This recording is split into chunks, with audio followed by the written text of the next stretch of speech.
¿Qué tal? Buenos días. Es el ataque más letal sufrido por Israel en su aún corta historia como país. Más de 700 víctimas mortales, 2.200 heridos y alrededor de 130 secuestrados de los que aún no se sabe nada. Y todo en apenas unas horas en las que el Estado judío se vio noqueado por un ataque coordinado que no vio venir pese a su abrumadora superioridad tecnológica. Se reactiva una guerra local con consecuencias globales.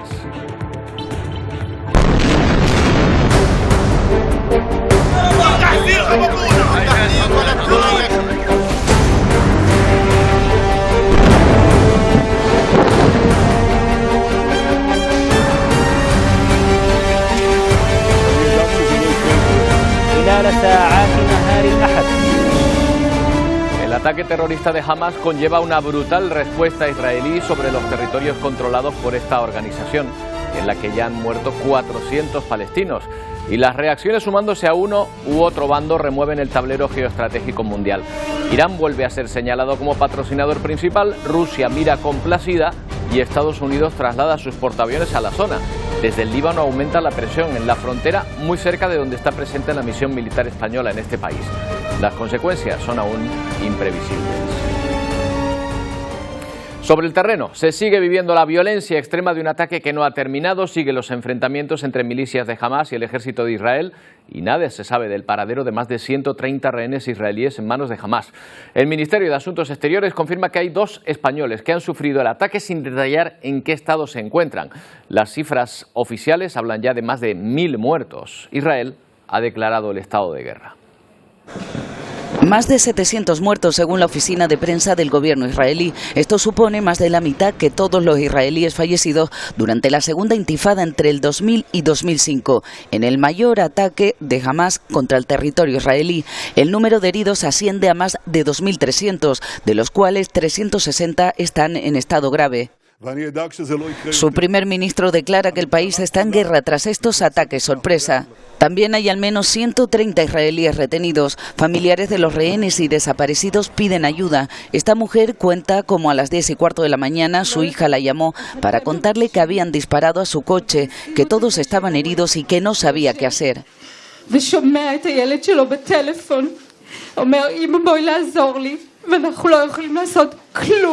En el otro lado, la respuesta israelí. Este vídeo muestra una serie de explosiones en la madrugada de este lunes, cuando ataques aéreos mataron a casi 300 palestinos en 24 horas. Cifran el número de víctimas en al menos 413 y 2.300 heridos, según el Ministerio de Salud de la Autoridad Palestina.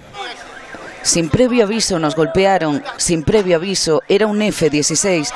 Cuenta este hombre en la ciudad de Gaza mientras continúan rescatando personas bajo los escombros. El presidente iraní Ebrahim Raisi felicita a los grupos palestinos de este ataque. Mientras el jefe del ejército israelí asegura estar preparado para una larga batalla después del ataque mortal de Hamas.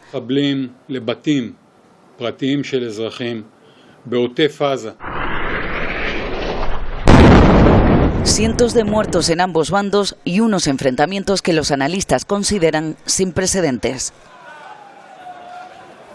Bueno, y los ataques se están sucediendo. Ya había advertido Israel que la respuesta sería enorme y lo están notando en esta franja de Gaza. Estas imágenes en directo desde este lugar.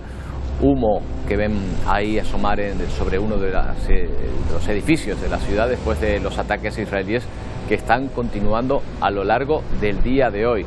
Los bombardeos se suceden sobre esta zona. Israel dice que es sobre objetivos de Hamas, pero en cualquier momento en esta franja de Gaza, donde se hacinan centenares de miles de personas, es difícil poder separar dónde se encuentran milicianos y no, o qué edificio puede caer y dañar a personas que nada tienen que ver con esta organización. Vamos a situarnos. El ataque de Hamas cogió por sorpresa a la que era considerada una de las defensas más potentes del mundo, la de Israel. Vamos a situar precisamente la zona de donde parte esa ofensiva, tanto por aire con miles de cohetes sobre territorio israelí, paracaidistas como por tierra. Ahí ven las zonas israelíes ocupadas en amarillo, partiendo desde esa franja de Gaza que limita con el mar y donde se encuentran, como decimos, todas estas personas asignadas y controladas en teoría por el gobierno israelí, toda la zona de Palestina, parte de Cisjordania, que se encuentran en este lugar. Desde ahí partieron los ataques y todavía se están sucediendo los enfrentamientos en esas zonas que hemos marcado de color amarillo. Es un conflicto histórico. El recrudecimiento en los últimos meses se ha ido produciendo, que la realidad es que la franja de Gaza, donde viven más de 2 millones de personas, apenas equivaldría a la superficie de la isla de La Gomera. Insistimos, 2 millones de personas en ese espacio. Ese es el terreno ganado por Hamás en las últimas horas, aunque Israel ya ha lanzado, como decimos, su contraofensiva. Vamos a hablar con un experto, José Abu Tarbous, profesor de Relaciones Internacionales de la Universidad de La Laguna. ¿Qué tal, José? Buenos días. Hola, muy buenos días. Estábamos diciendo que el de Israel y Palestina es un conflicto local con consecuencias globales. Resúmenos cómo podría remover esta nueva guerra el tablero político internacional actual. Bueno, yo primero establecería una clara diferencia en los términos. No podemos hablar de una guerra entre Israel y Palestina porque Palestina no es un Estado. Palestina es un territorio, un país que está ocupado por Israel. Lo que se ha producido en la región no es como un símil que equiparable a lo que sería un Estado europeo, un Estado de derecho, de libertades, de democracia, ¿verdad? Y donde se produce un atentado terrorista por parte de un grupúsculo. Creo que de esa manera no vamos a entender mucho el conflicto. El conflicto se entiende mucho mejor si equiparamos a Israel con lo que realmente es un régimen de apartheid, una potencia de ocupación militar. Quizás el símil o la equiparación sería la Sudáfrica del apartheid. Y en ese contexto se ha producido esta operación de Hamás, que podemos calificar de terrorista siempre y cuando lo contextualicemos dentro de lo que también es el terrorismo de Estado practicado por el Estado de Israel. Ahora es noticia Israel porque ha sido herido. Sin embargo, durante todo este tiempo son los palestinos que de manera cotidiana están siendo heridos y sin embargo no son noticia. El gobierno de Netanyahu se ha centrado y escorado extremadamente a la derecha y a una política claramente colonial y expansionista, se ha centrado en Cisjordania, descuidando la fortaleza en la Franja de Gaza. Esto mismo se lo reprochan ahora analistas de seguridad israelíes. Por tanto, digamos que deberíamos de establecer un poco las coordenadas del conflicto, de un conflicto de ocupación colonial y militar para comprenderlo mejor. Las consecuencias, pues las consecuencias es una mayor inestabilidad en una región, la de Oriente Próximo, por sí misma, ya bastante inestable y que obviamente esa inestabilidad afecta no solo a la región, sino también puede tener consecuencias en su entorno más inmediato, en la zona del Mediterráneo. Pero todavía el conflicto está en una situación contenida y no ha salpicado a su entorno, aunque puede verse implicado. El ataque de Hamás, a quien, José, si consideramos efectivamente, como dices, al Estado israelí como un Estado de apartheid, tampoco podríamos considerar a Hamás como una milicia normal. No sé si habría que considerarla como un grupo terrorista, ¿no? Bueno, yo creo que es un movimiento de resistencia anticolonial que, como muchos otros movimientos de resistencia colonial, tiene una practica el terrorismo anticolonial. Mire, es el terrorismo más difícil de erradicar. Yo recomiendo ver la película La batalla de Argel para comprender esto. Y digo comprender, no justificar. Es decir, lo que yo a mis alumnos les digo que el terrorismo se explica, pero no se justifica. Y se explica para ser comprendido y ser erradicado, para erradicar las causas que lo propician. Desde ningún punto de vista justifico las acciones terroristas, ni las que pueda cometer Hamás, pero tampoco las que comete el Estado de Israel en nombre de la seguridad. Fíjense ustedes el lenguaje que perverso es. Hamás ataca, Israel represalia. Cuando Israel ocupa militarmente estos territorios desde 1967 y ejerce una violencia estructural y sistemática. El año 2023 ha sido uno de los que más alto índice de violencia registra por parte de Israel, con ese gobierno escorado hacia la derecha colonial y expansionista. Y sin embargo no se trata, digamos, en los medios con esas categorías. Por tanto, vayamos a la raíz del problema, porque este problema no va a tener solución militar. De hecho, Israel ha cometido numerosas agresiones en la Franja de Gaza para teóricamente erradicar a Hamas, y sin embargo vemos que el resultado es que Hamas está más fortalecido. Israel será implacable seguramente en las operaciones que lleven en la Franja de Gaza, con un notable ensañamiento con la población civil, si tomamos como referencia las otras anteriores. Puede aminorar, debilitar a Hamas, pero no lo va a erradicar, porque el problema está asociado a su propia ocupación militar que genera ese fenómeno. Lo has destacado hace un momento, José, el ataque de Hamas coincide con la presidencia del gobierno más ultraortodoxo en los últimos años. No nos queda mucho tiempo, pero ¿podrías decirnos si piensas que esta situación beneficia al actual presidente, a Netanyahu, o le pasará factura políticamente porque ha sido precisamente quien estaba al frente de un gobierno que no ha visto venir este ataque masivo? A corto plazo le puede beneficiar, pero a medio o largo plazo, ya veremos, puede también rentabilizarlo o puede pasarle factura. Eso está por ver, ¿no? Pero sí que hay críticas al gobierno de Netanyahu, que ha buscado... Netanyahu es un superviviente de la política que tiene 3 causas pendientes de la justicia y ha buscado unos socios, los más extremos, que ya Netanyahu lo es, pero sin duda eso ha restado, digamos, credibilidad y ha restado, de alguna manera, lo vemos, ¿no?, los problemas que ha creado en la propia sociedad israelí de una división social y política. Sin embargo, ahora mismo, a corto plazo, obviamente, ante una situación de crisis, de emergencia, va a dar lugar un gobierno, probablemente en los próximos días o semanas, de concentración nacional, cohesionando nuevamente la política y la sociedad israelí frente a lo que se plantea como, en fin, una agresión externa, sin ver que, como dicen algunos analistas de seguridad israelí, incluso los propios ex responsables de la seguridad israelí del Mossad, ¿no?, que decían que había que negociar con Hamas, que había que buscar una solución al conflicto y no seguir perpetuando la ocupación militar y el régimen de apartheid sin otorgar una solución a la cuestión de Palestina. Bueno, pues un asunto del que tendremos que seguir hablando seguramente. José, sin duda, lamentablemente. Muchas gracias por atendernos. Gracias un abrazo. a ustedes. Bueno, pues comienzan a darse las primeras reacciones en todo el mundo ante esta situación. En Estados Unidos se han ido viendo concentraciones a lo largo del país, la mayoría favorables a Israel. También aquí en España, en distinto sentido, durante este fin de semana. Ya se ha confirmado, por cierto, desde el Ministerio de Asuntos Exteriores que se está repatriando a los españoles que habían quedado atrapados en Israel.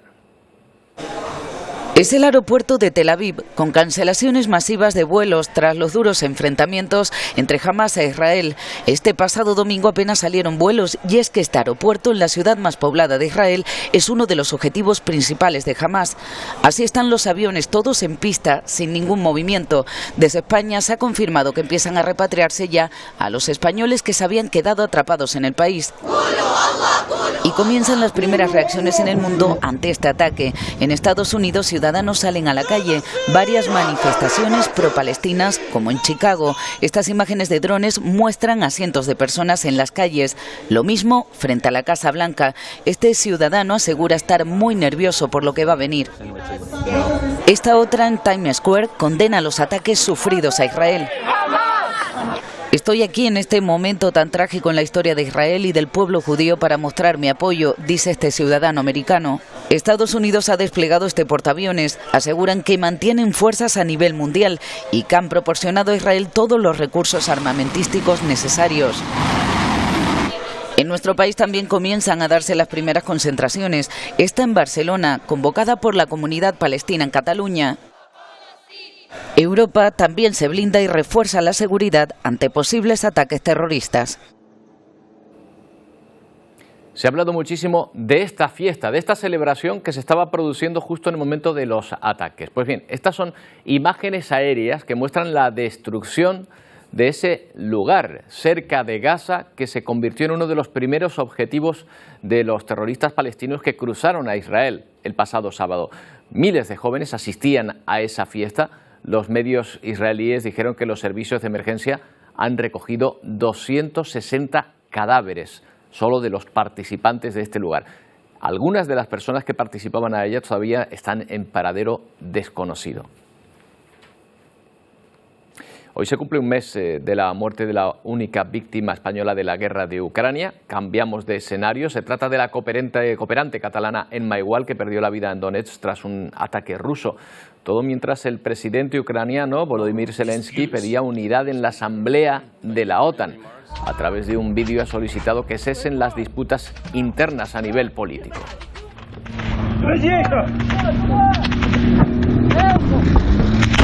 Mientras podemos escuchar el sonido de la batalla desde las trincheras, donde continúa el encarnizado enfrentamiento entre ucranianos y rusos. La guerra contada desde dentro. El asalto de las tropas rusas cerca de Bakhmut, donde las fuerzas ucranianas luchan para recuperar terreno. Bueno, otra de las miradas del día está en los terremotos que han golpeado este fin de semana el oeste de Afganistán y que han provocado ya por lo menos 2.400 muertos oficiales y unos 2.000 heridos. Los equipos de rescate se afanan en localizar personas con vida bajo los escombros. La tierra tembló con una intensidad de 6,3, dejando este panorama a lo largo de 35 kilómetros. No sé nada de mi madre, tampoco de mi hija, de mi hijo, no sé si están vivos o muertos. Los hospitales no dan abasto. Esta víctima del terremoto nos cuenta que perdió a otro de sus hijos, también a su familia. La mayoría de la gente, dice, está bajo los escombros.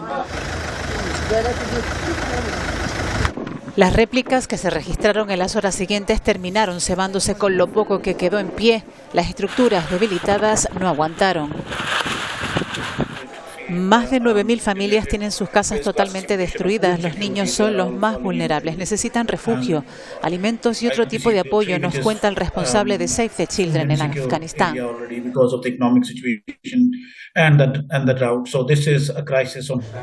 El gobierno talibán ha confirmado más de 2.400 muertos, la mayoría en la zona montañosa de la provincia de Herat. El de este fin de semana ha sido uno de los terremotos más dañinos después de los registrados en Turquía y Siria. Bueno, pues volvemos a Canarias con la vista puesta en la ruta migratoria que viene a desembarcar directamente a nuestras islas. A primera hora de la mañana ha llegado una embarcación, una más de las decenas que han ido llegando en las últimas semanas. Geray Sosa está en el puerto de Arguineguín, en Gran Canaria. ¿En qué estado han llegado las personas, los ocupantes de esta embarcación, Geray? A las 8 de la mañana desembarcaban en este muelle de Arguineguín las 81 personas que fueron rescatadas durante la madrugada por salvamento marítimo a 92 kilómetros al suroeste de la isla de Gran Canaria. Una embarcación que fue localizada previamente por un buque mercante que se dirigía hacia Conakry. Allí permaneció al lado de estas personas hasta la llegada de los recursos de salvamento. Entre ellos al menos 10 mujeres y un menor de edad. Si atendemos a los últimos datos del Ministerio del Interior, a nuestro país han llegado en los 9 meses de este año en torno a unas 25.640 personas por vía marítima a nuestro país. El 58% de estas personas han elegido la ruta canaria para llegar a España. Solo este domingo llegaban a Canarias más de 500 inmigrantes. En lo que va de octubre, cerca de 4.000 personas han llegado al archipiélago. La isla del Hierro se ha visto desbordada con la cantidad de cayucos que han llegado en los últimos días. 320 personas llegaban este domingo a la isla del Meridiano. Este repunte obligaba a que cientos de inmigrantes fueran trasladados a Tenerife, y lo que dejó sin plaza a los ocupantes de 2 cayucos localizados en aguas cercanas a Tenerife el sábado. Las raíces y las canteras en Gran Canaria ya están fuera de capacidad. Una situación que el presidente canario Fernando Clavijo reclama la falta de más medios. Y yo no sé qué más tiene que pasar para que el gobierno de España pues mire para Canarias, nos reciba, nos atienda, ponga un mando único y desde luego pues toda esa solidaridad que nos parece bien que muestra en otras ocasiones con otros países no la está haciendo con Canarias. Y lo que sitúa a Canarias como la ruta migratoria más mortal del mundo. Bueno, el ritmo de los últimos días es enorme, unas 500 personas por día llegando a las islas. Y nos preguntamos por qué.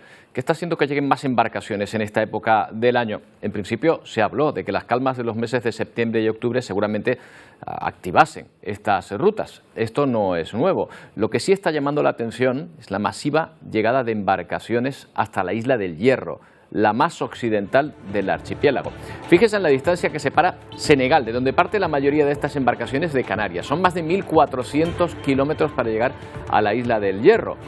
Tradicionalmente a esta isla se llegaba por error cuando las embarcaciones se desviaban demasiado de la costa, porque les resulta más seguro y probablemente más rápido acercarse un poco más a la costa y llegar bordeando Mauritania y Marruecos, pues llegar prácticamente hasta Fuerteventura o Lanzarote. De lo contrario quedan a merced de las corrientes que podrían desviarla incluso mar adentro pasando la isla del Hierro. Evitar a Mauritania es probablemente, los controles que se realizan ahí cerca de la costa, una de las razones, pero vamos a ver si hay más. Hablamos con nuestro compañero Pepe Naranjo, que se encuentra en Senegal. ¿Qué tal, Pepe? Buenos días. Hola, ¿qué tal? Buenos días. Bueno, la primera, digamos, explicación que tiene a que estén llegando a la isla del Hierro es precisamente para alejarse de esa costa de Mauritania y evitar los controles, ¿verdad? Sí, no solo de Mauritania, ¿no?, sino también de las aguas del Sáhara Occidental controladas por Marruecos y de las aguas senegalesas. Te doy un dato, solo en las últimas 2 semanas la Marina senegalesa ha interceptado a 1.078 migrantes, ¿no?, que iban en cayucos hacia Canarias, que es una cifra bastante importante, ¿no? Eso indica que la vigilancia está activa en estas aguas y que, por tanto, los migrantes tratan de sortear esa vigilancia, se abren más hacia Occidente, hacia el oeste, y, por tanto, las rutas desembocan de manera casi natural en las islas de Gran Canaria, Tenerife e incluso en el Hierro, ¿no?, que es la isla más alejada. Esto lo convierte también en una ruta muy peligrosa, porque cuanto más se alejan de la costa, es más difícil que sean encontrados en el caso de que tengan un problema, ¿no? Claro, el otro día leía precisamente en el País la expresión la última baldosa de Europa, refiriéndose al Hierro, porque lo cierto es que si la embarcación pasa de largo, lo más probable es que ya se pierda en el Atlántico o le arrastre la corriente hacia allí, ¿no?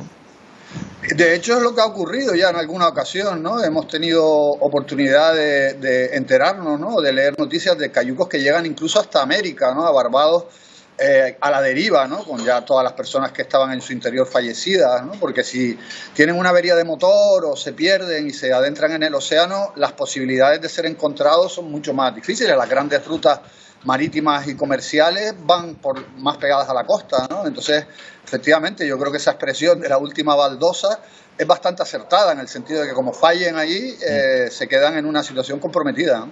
Correcto, pero nos preguntamos también, Pepe, ¿por qué parten ahora mismo todas esas personas de Senegal, un país que consideramos uno de los más estables de África Occidental? ¿Qué es lo que está pasando para que miles de jóvenes, miles de personas se hagan a la mar en esta ruta tan peligrosa? Bueno, lo comentábamos en varias ocasiones, ¿no?, en la temporada anterior. Senegal lleva 2 años atravesando una grave crisis política y social, con manifestaciones, más de 50 muertos, un partido político, el principal partido de la oposición, que ha sido ilegalizado, y su líder en prisión. Yo he tenido oportunidad a lo largo de este verano y hasta en los últimos días de hablar con muchos jóvenes y de hacerles esa misma pregunta de por qué precisamente ahora, ¿no? Evidentemente la calma en el mar es un factor, pero hay una sensación como de frustración de la gente joven que veían en este líder opositor una posibilidad de cambio de régimen, de gobierno, y que ese cambio se ha frustrado. Digamos que eso es uno de los elementos que está haciendo que esta crisis sea tan importante, ¿no?, en este momento. Y luego, Roberto, todas las cuestiones estructurales, ¿no?, unas expectativas de tener una vida mejor que aquí es muy difícil llevar a cabo. Eso también está, por supuesto, hay que meterlo en la ecuación, ¿no? Claro, pero no es Senegal uno de los países más pobres de África, sin embargo, ¿verdad? No, en absoluto, en absoluto. Pero hay un concepto también un poco equivocado que identifica que a un mayor desarrollo hay un freno a la emigración.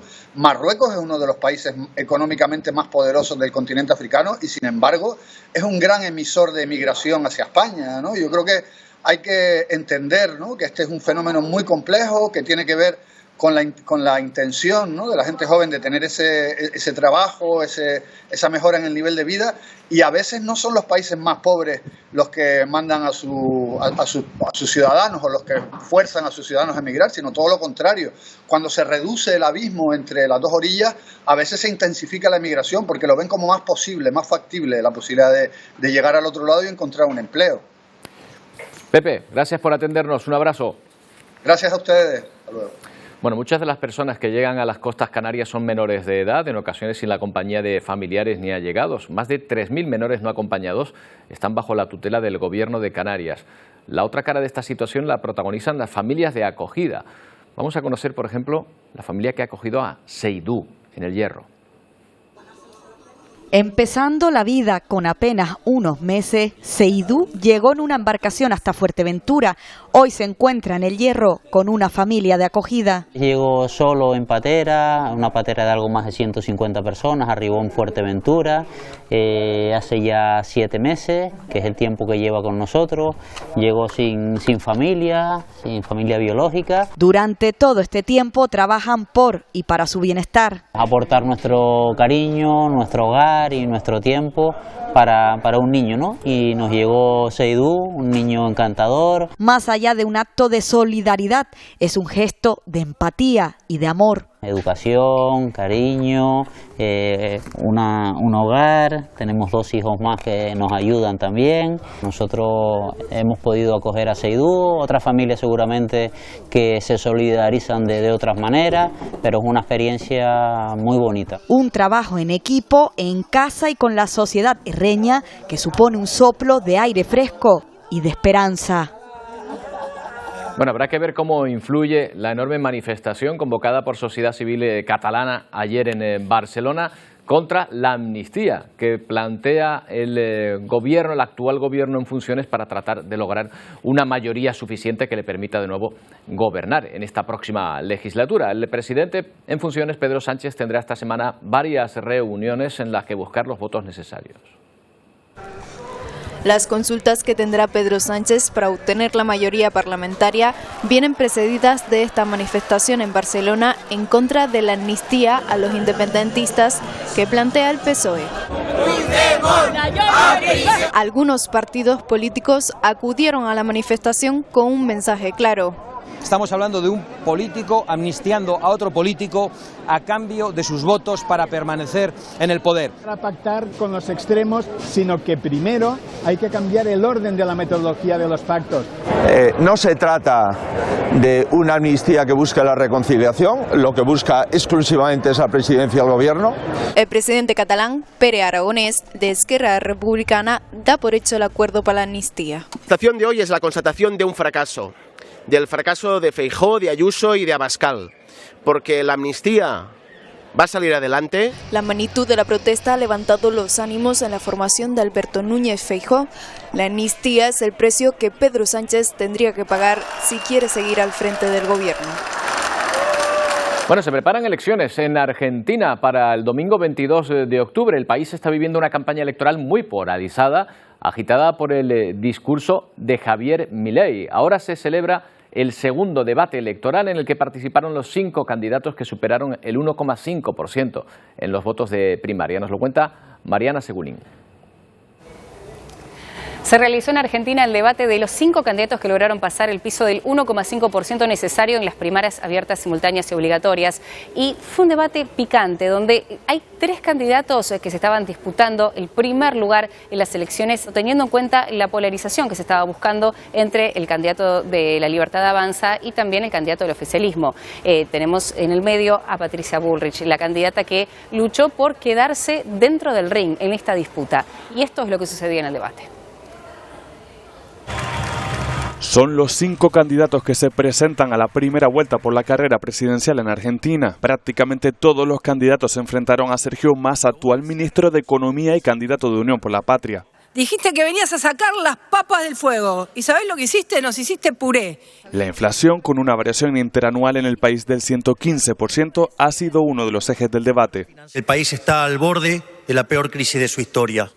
Volver atrás, un salto al vacío. o apostar a un modelo de producción y desarrollo. Los sondeos los lidera el economista y líder de La Libertad Avanza, Javier Milei, con un discurso contra la casta política. ¿Cómo van a solucionar los problemas que ellos mismos nos han causado? Propone una reducción estricta de la administración pública y de impuestos, pero también la libertad de armas, lo que generó críticas en el debate.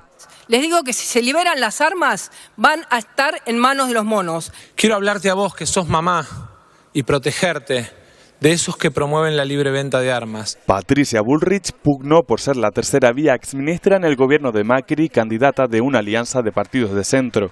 A estos tipos no los derrotás con discursos lindos, los derrotás siendo más fuerte que ellos. Yo los enfrenté siempre. Miriam Bregman, del Frente de Izquierdas, y el modelo federal que propone Schiaretti completaron un debate polarizado entre modelos de país muy diferentes.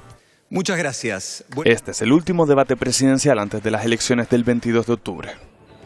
Bueno, pues marcamos esa fecha en el calendario, el próximo 22 de octubre, y nos fijamos ahora en la imagen en directo que nos vuelve a llegar desde la Franja de Gaza. Allí son 2 horas más que aquí, la 1:36 del mediodía. Esos cielos humeantes son la muestra de la ofensiva que está llevando a cabo el ejército de Israel tras los ataques de Hamas. Con estas imágenes que tan mal augurio nos muestran, hacemos una pausa, volvemos enseguida.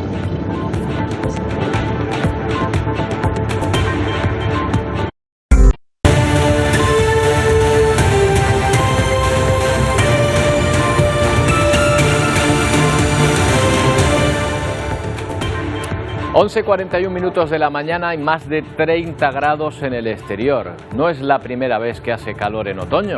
El veranillo de San Miguel es una expresión derivada de este fenómeno, pero que llevemos 2 semanas en pleno octubre con altísimas temperaturas sí que resulta casi inédito. Sofocados por un calor que no se quiere ir.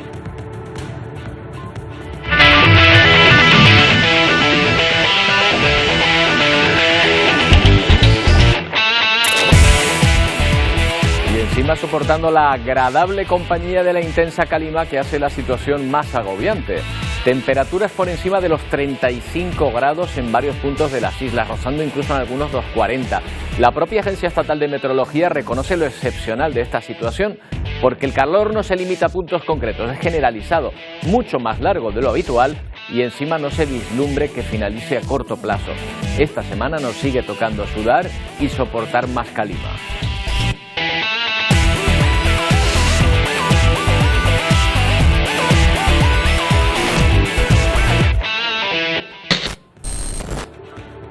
Vamos a ver si estas previsiones se mantienen así. Emilia González, buenos días, compañera. Podemos hablar de temperaturas récord en un mes de agosto, ¿verdad?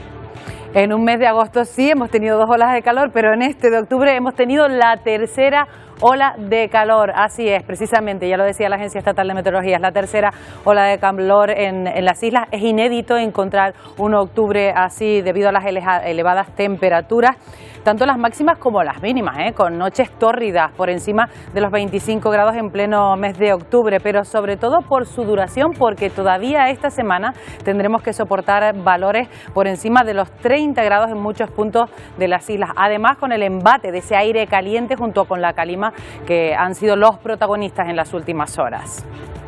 Mientras tanto, en el resto del país la situación pues no ha sido mejor. Las temperaturas también han superado durante muchos días los 30 grados, 37 incluso en el suroeste peninsular o en la Comunidad Gallega. Pero aún así parece que este episodio, para ellos, este episodio de extremo calor, pues tiene las horas contadas, porque en las próximas horas, de cara al Puente del Pilar, lo más probable es que la dorsal anticiclónica deje entrar un frente atlántico por Galicia que seguramente les va a dejar bastante agua.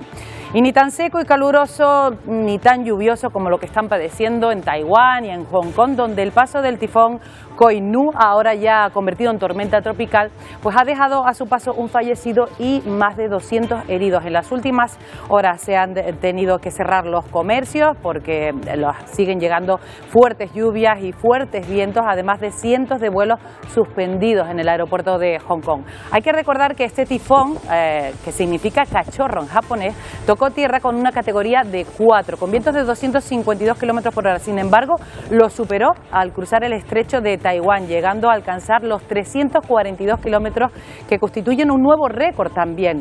Se trata de un tifón que ocupa el tercer lugar de la historia moderna con rachas tan intensas. Pues menos que mal que era el cachorro, Emilia. Si llega a ser el adulto, no les queda nada a los taiwaneses. Viéndolo así, la verdad es que tampoco estamos tan mal, ¿no? Bueno, pues la verdad es que aquí no nos podemos quejar, aunque sí es verdad que no hay visos de que la cosa vaya a cambiar en los próximos días, por lo menos durante esta semana. Vamos a ver la imagen de satélite. De momento hoy tenemos nubosidad alta, que es toda esta mancha gris que están viendo aquí, nubosidad alta y calima, que no evita que tengamos, por ejemplo, 35 grados en el sureste de la isla de Tenerife o en el suroeste de la isla de Gran Canaria, incluso 33,6 grados en La Graciosa, donde ayer se registraban 36 grados. Seguimos teniendo calor y seguimos teniendo calima. De hecho, durante la pasada madrugada, las temperaturas mínimas más altas, donde más calor hemos pasado, lo vamos a ver enseguida en el siguiente gráfico, fueron temperaturas realmente cercanas a los 30 grados e incluso algunas superándolas. Por ejemplo, 30,6 grados en Maspalomas, en Caleta de Famara o muy cerquita de allí en Morrojable, 29,8. El resto se mantuvo entre 28, 27 en El Hierro, 27 en La Gomera y 28,8 en Caleta de Sebo, en La Graciosa. Son temperaturas que para dormir por la noche pues son un tanto molestas realmente. ¿Qué va a pasar en la jornada de hoy? Por ejemplo, pues hoy está previsto que las temperaturas máximas sigan siendo calurosas, sigan batiendo incluso algún récord que otro, porque está previsto que varían entre los 36 y los 38 grados, por ejemplo, en algún punto de la isla de La Gomera, previsiblemente en Valle Gran Rey o en Playa Santiago, también en puntos del interior de la isla de Gran Canaria, en los municipios de medianías, en el sur de Tenerife también se puede batir ese 36, 38 grados, puede oscilar al oeste de la isla de Fuerteventura y también en algunos puntos del interior de la isla de Lanzarote. Esto es hoy, pero ¿qué va a pasar en las próximas horas? Bueno, pues lo que vamos a tener en las próximas horas va a ser una situación similar. En general vamos a seguir recibiendo esa masa de aire cálida del sureste, del este. El viento poco a poco va a ir girando, va a empezar a soplar de componente nordeste en los próximos días, pero fíjense cómo las temperaturas de momento pasan del lila al fucsia. Tampoco el cambio va a ser significativo. Como mucho, durante los próximos días lo que puede variar es la temperatura mínima, bajando en Fuerteventura y en Lanzarote. Y aquí al lado una perturbación que de momento se mantiene a las puertas y que no va a entrar en ningún caso, por lo menos en el archipiélago, aunque sí, ya decimos que de cara al Puente del Pilar en la península, en el noroeste peninsular. La calima, que es otro de los factores que nos está afectando, hoy bastante densa, de hecho ahí tienen las concentraciones, entre 500 y 2000 microgramos por metro cúbico de aire, pero eso sí, durante las próximas horas esa calima tiende a remitir poquito a poco, vamos a notar cómo desciende y de cara al miércoles probablemente ya tengamos la calidad del aire pues bastante apta para ser respirada. ¿Qué va a pasar mañana? Jornada de martes, pues situación muy parecida, intervalos nubosos de tipo alto prácticamente en todo el archipiélago, con calima nuevamente mañana también afectando todo el archipiélago, menos densidad que la que hemos tenido hoy, con viento que va a soplar del nordeste moderado y ojo el viento, porque las rachas pueden intensificarse al oeste de Fuerteventura, al oeste de Lanzarote y en la vertiente que va desde Anaga hasta aproximadamente Santa Úrsula, en el norte de Tenerife. Esas rachas pueden ser intensas, temperaturas nuevamente por encima de los 30 grados, 34 en Gran Canaria, 33 en Tenerife y situación marítima también complicada, no tanto como hoy, que hay olas de hasta 2,5 metros, pero sí es verdad que la situación marítima mañana de nuevo con fuerte marejada en el norte y marejada en el sur. Roberto. Calor, calima, viento, ¿qué más se puede pedir, Emilia? En fin. Tal vez la semana que viene tengamos alguna cosa que aportar, pero ¿sí? Será la semana que viene. Bueno, pues a ver qué es lo que pasa. Nos dejas con ese misterio por delante, pero esperemos que sea algo bueno. Vamos a ver. Gracias, Emilia. Venga, buenos días. Bueno, saben ustedes que estamos volcados con las fiestas lustrales de la isla de La Gomera. Uno de los actos centrales es el embarque de la Virgen de Guadalupe. Precisamente en el muelle está Miguel Ángel Reyes con esa Virgen de Guadalupe venerada, no solo aquí, sino en muchos puntos de fuera de nuestras islas, ¿verdad, Miguel Ángel? Buenos días, Roberto, lo sabes bien en tu programa, lo sabemos bien en Canarias, este océano, el Atlántico, nos une a España, nos une a la península, pero también a América, no solo por el mar, sino también por la cultura. Hoy que se celebra aquí en La Gomera el Día de la Bajada de la Virgen de Guadalupe, vale la pena recordar que esta isla forma parte de un triángulo, el Triángulo de las Guadalupes, lo podríamos llamar, un triángulo conformado por la Virgen de Guadalupe de Cáceres, por la de México, patrona también esta Virgen de México, y también, por supuesto, aquí en La Gomera. Hoy es el día grande de la bajada. Hoy desde esta ermita que ven a mi espalda saldrá en torno a las 4 de la tarde la Virgen rumbo a este muelle en el que estamos, a este embarcadero, y desde aquí luego irá hasta el casco de la Villa por Mar, procesión marítima que podrán seguir, por cierto, en directo aquí en Televisión Canaria. Procesión marítima que la llevará hasta el casco de la Villa de San Sebastián de La Gomera. Allí será recibida por las autoridades y por unas 20.000 personas. 20.000 personas es el triple de la población que hay habitualmente en San Sebastián de La Gomera. Pero hoy es el día grande, la fiesta no acaba aquí, ni mucho menos. A partir de ahora, periplo de la Virgen por los 6 municipios de la isla. Habrá que esperar al 16 de diciembre para que la patrona, la Morenita de Punta Llana, vuelva hasta su santuario. Grande festividad la que se celebra hoy en La Gomera. Chácaras, tambores, fe, devoción y sobre todo también olor a mar, olor al océano Atlántico. Qué bueno, pues ahí está, esa celebración, esas fiestas lustrales a las que estamos muy atentos. Y ya tenemos galardonados con los premios Gorila, unos reconocimientos que otorga cada año Loro Parque y su fundación. El premio ha recaído este año en 2 de los mayores representantes en la lucha por la protección de las especies. Hablamos del presentador alemán Frank Elsner y Matthias Reinschmidt, director de un conocido zoológico alemán. Unos nombres que ahora me corregirá Rafael Zamora, el director científico de la Fundación Loro Parque, por seguro que los he pronunciado fatal. ¿Qué tal, Rafael? Buenos días. Muy buenos días. Los ha pronunciado bastante bien. Que somos canarios y está bien pronunciado. Se hace lo que se puede, Rafael. Oye, son 2 personalidades muy conocidas en Alemania. ¿Por qué comparten el premio? Un presentador de televisión y el director de un zoo.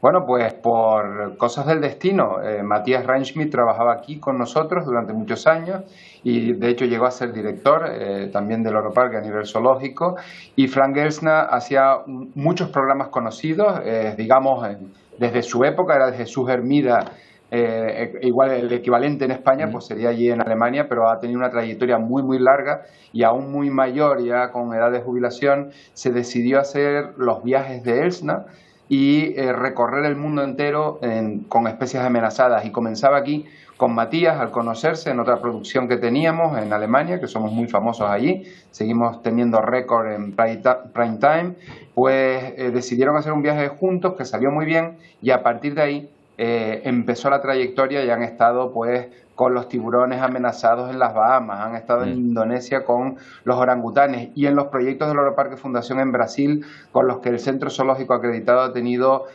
una resonancia a nivel mundial muy importante, y en Alemania especialmente esto ha tenido pues una fuerza muy poderosa gracias a estos 2 protagonistas como son Frank Elsner y Matthias Reinschmidt. Uno de los premiados, como dices, es director de un zoo.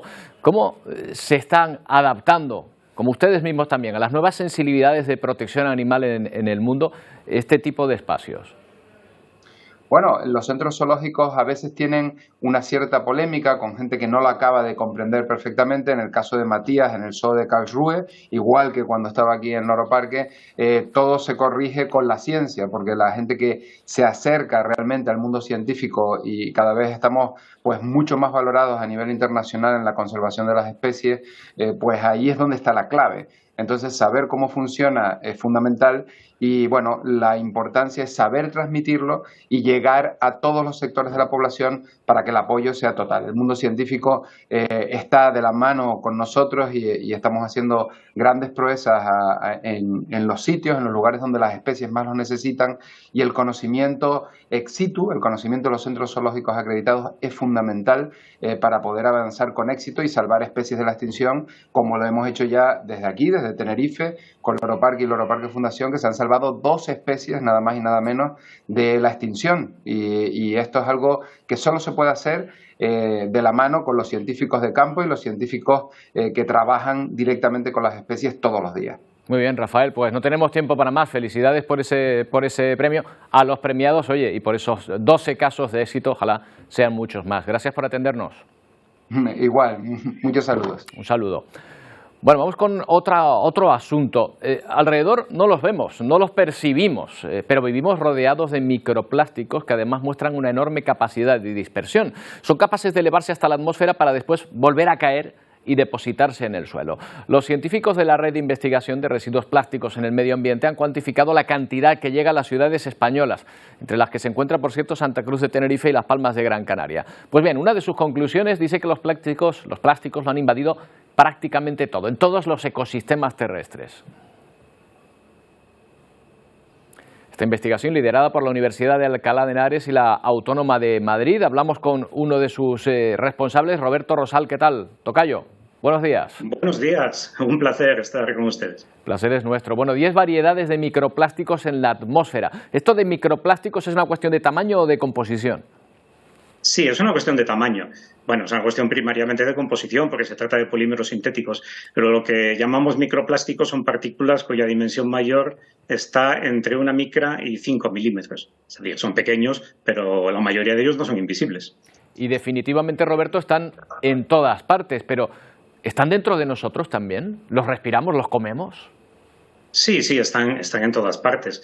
Donde quiera que esté una sociedad moderna, humana, pues están los residuos plásticos, pues los generamos nosotros, los vamos dejando por todos los lugares a donde vamos. Están en Canarias, la contaminación por residuos plásticos en las playas es bien conocida, pero están en todas partes, están en el aire también, y eso es lo que hemos demostrado en este estudio, en el que han participado 2 universidades canarias y una serie de centros más del resto de España. Hemos monitorizado el depósito atmosférico, tanto seco como húmedo, cuando se producen precipitaciones en distintos lugares de España, y lo hemos podido cuantificar. No es una cantidad muy grande, pero es un contaminante que estamos vertiendo a la atmósfera y que, pues igual que lo dejamos en el medio ambiente, pues el medio ambiente nos lo devuelve, esta vez en forma de lluvia plástica. Roberto, aquí en Canarias, que somos muy carnavaleros, ha llamado mucho la atención de esa intención de prohibir la purpurina, que al fin y al cabo es también un microplástico también, pero fíjate que pensábamos que era biodegradable de alguna manera. ¿No lo es? No, no lo es. Bueno, hay purpurinas que sí son biodegradables, que están hechas con celulosa, por ejemplo. Lo que se han prohibido son las fabricadas con materiales plásticos. De hecho, lo que prohibió la Comisión hace poco, la prohibición que entró en vigor hace unos días, se refiere a microplásticos primarios. Nosotros llamamos microplásticos primarios a aquellos que se producen específicamente en ese tamaño. Lo contienen los cosméticos, lo contienen, pues son estas pequeñas bolitas que están en los campos deportivos, que son neumáticos reciclados, o también la purpurina. Y, sin embargo, lo que hemos encontrado nosotros y lo que se encuentra mayoritariamente en el medio son lo que llamamos microplásticos secundarios, que son los que se producen por degradación de objetos plásticos mayores. Vale, que se va desgastando y al final queda los restos o lo que queda, los trocitos que quedan de ese plástico. Me imagino que no habrá una forma sencilla de recogerlos, o sea, no me imagino una aspiradora enorme recogiendo solo microplástico del medio ambiente. Sí, efectivamente. Una vez que los microplásticos llegan al medio es muy difícil recuperarlos. De hecho, esencialmente es imposible. Lo que se pueden es tomar medidas para evitar que los microplásticos lleguen al medio. Por ejemplo, se diseminan a través de las aguas residuales. Es relativamente sencillo diseñar un sistema de tratamiento de aguas residuales que evite que al menos la mayor parte de estos microplásticos se vayan al medio. De lo que hemos encontrado nosotros en el depósito, la mayor parte son fibras, y muchas de ellas fibras de origen textil. También se pueden diseñar pues nuestra ropa para que emita menos plásticos, por ejemplo, comercializando la prelavada, porque durante los primeros lavados o cuando la ropa está más nueva es cuando emite más fibras plásticas. Claro, es que de cualquier objeto prácticamente se puede desprender este tipo de material. Roberto, profesor, muchas gracias por habernos atendido. Nada, buenos días y muchas gracias a ustedes. Un saludo. Bueno, y nos vamos hasta México para despedirnos. El cielo de Albuquerque se ha teñido de color con los globos aerostáticos que han tomado el cielo en la Fiesta Internacional de Globos de Albuquerque. Vaya, para poner el nombre tampoco se han vuelto locos, ¿verdad? Se ha extendido durante 9 días. Cada año participan más de 600 globos aerostáticos y 700 pilotos volándolos, pues bueno, en todas sus formas y dejando este maravilloso espectáculo en el cielo. Con este viaje les dejamos. Volvemos mañana a partir de las 11 en una nueva edición de Atlántico Noticias. Adiós.